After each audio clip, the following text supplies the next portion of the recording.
यहाँ एक क्वेश्चन है, an element has a body centred cubic यानी बीसीसी लेटिस है, ठीक है, बीसीसी स्ट्रक्चर है इसका विथ ए सेल एज यानी आर्म, ठीक है ना।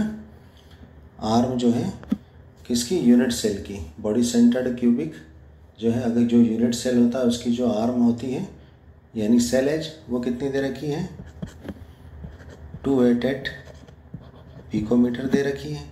द एटॉमिक रेडी, और हमसे जो है एटॉमिक रेडी पूछी गई है, एटम की रेडियस कितनी होगी, लेकिन किसके लिए, बॉडी सेंटर्ड क्यूबिक के लिए, ठीक है।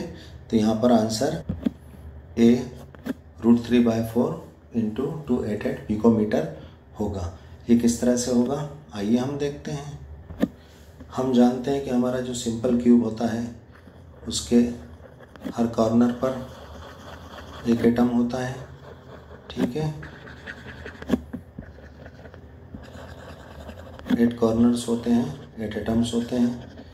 लेकिन चूंकि हमें यहाँ पर क्वेश्चन में बीसीसी यानी बॉडी सेंटर्ड क्यूबिक जो है यूनिट सेल के बारे में कहा गया है कि यहाँ पर क्या है, बीसीसी यूनिट सेल है, ठीक। तो बीसीसी यूनिट सेल में क्या होता है, एक एटम जो है यूनिट सेल के सेंटर में भी होता है, ठीक है ना।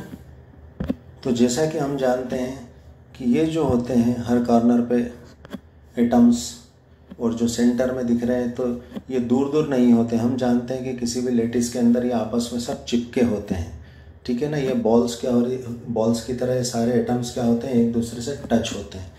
लेकिन हम बताने के लिए इन्हें दूर दूर बताते हैं इस तरह एक बॉक्स में। लेकिन हम यहाँ पर जो है इस तरह मान लेते हैं कि एक बॉक्स की तरह है। तो ये जो आर्म होती है यानी इस एटम के सेंटर से लेके दूसरे एटम के सेंटर के बीच की जो डिस्टेंस है यानी 2 रेडियस है, ये क्या होती है, एक आर्म हो जाएगी। तो यहाँ पर जो है मान लो इसकी सभी आर्म क्या है, ए है, ठीक है।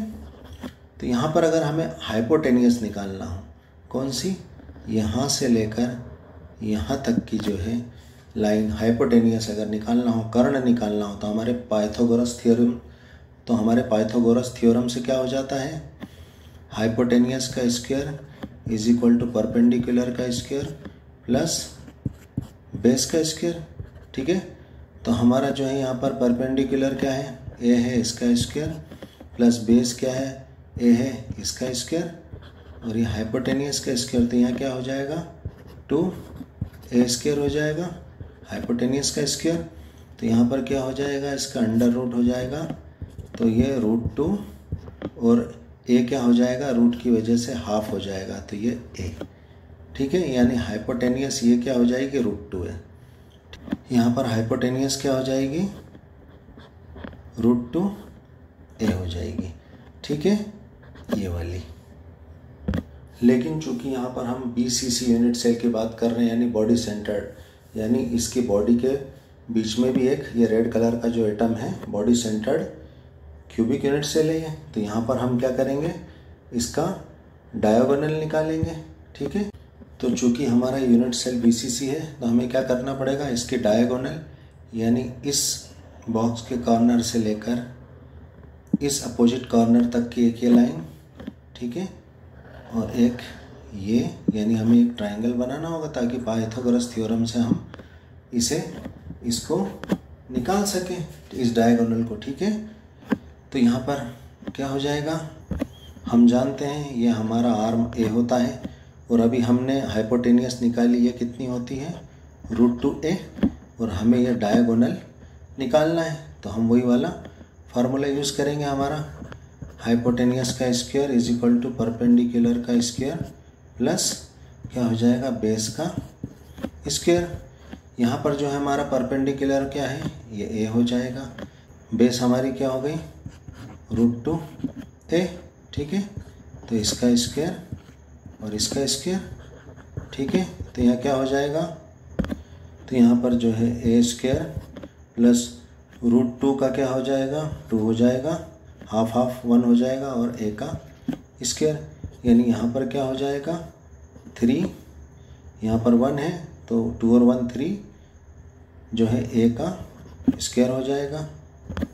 यहाँ पर हमारा हाइपोटेनियस का स्क्वायर ये हटा तो यहाँ पर अंडर रूट हो गया, तो क्या हो जाएगा यहाँ पर h is equal to h is equal to हो जाएगा √3 और a का आधा यानी स्क्वायर है ये 1a यानी √3a क्या आ जाएगी हमारी ये वाली √3a हमारी डायगोनल आ जाएगी। ठीक है, तो यहाँ पर अगर हम देखें तो हमारी √3a ये जो डायगोनल है किस रेडियस के इक्वल है, क्योंकि यहाँ पर हमारा एक जो है ग्रीन एटम है। ठीक, तो हम यहाँ पर एक ग्रीन एटम ले लेते हैं। ठीक है, फिर उसके बाद हमारा यहाँ पर क्या है, एक रेड एटम है। ठीक है, जैसा मैंने बताया ये आपस में क्या होते हैं, चिपके होते हैं। तो ये हमारा जो है रेड वाला एटम हो गया, बॉडी सेंटर्ड का बीच वाला। ठीक है, उसके बाद क्या हो गया हमारा, तो हमारा फिर ये ग्रीन वाला एटम।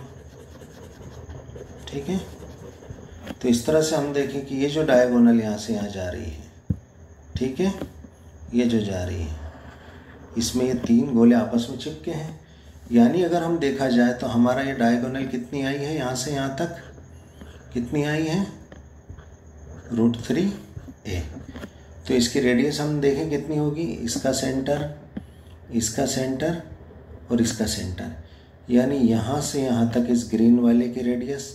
यानी अगर हम इसको जो है तो यहाँ पर जो है एक रेडियस हो गई हमारी, फिर यहाँ हमारी यहाँ से यहाँ तक रेड वाले की यहाँ से यहाँ तक की रेडियस यानी एक और r। ठीक, फिर यहाँ से यहाँ तक की रेडियस एक और r और यहाँ से यहाँ तक की रेडियस यानी एक और r, यानी कितने हो गए 4r 4r, 4 रेडियस हो गई। और ये डिस्टेंस कितनी आएगी हमारे डायगोनल √3 है। इसका मतलब √3 किसके इक्वल है, 4r के। ठीक है, किसके लिए, BCC के लिए, क्योंकि हम यहाँ सब बॉडी सेंटर्ड सेंटर वाला जो यूनिट सेल होता है हम उसके लिए सारी बातें कर रहे हैं जो क्वेश्चन में दे रखा है। ठीक, तो हमें यहाँ पर BCC यूनिट सेल के लिए हमें ये फार्मूला जो है मिल चुका है। इससे अब हम रेडियस निकालेंगे। तो यहाँ पर रेडियस निकालने के लिए क्या होगा, r इधर ले आए तो ये क्या हो जाएगा √3/4a। a की वैल्यू हमें जो है दे रखी है, कितनी है हमारी 288 पिकोमीटर। तो क्या हो जाएगा r is equal to √3/4 into 288 picometre. सिर्फ हमने यहाँ पर अब वैल्यू पुट की, ये हमारा आंसर जो है आ चुका है। ठीक है, थैंक्स फॉर वॉचिंग।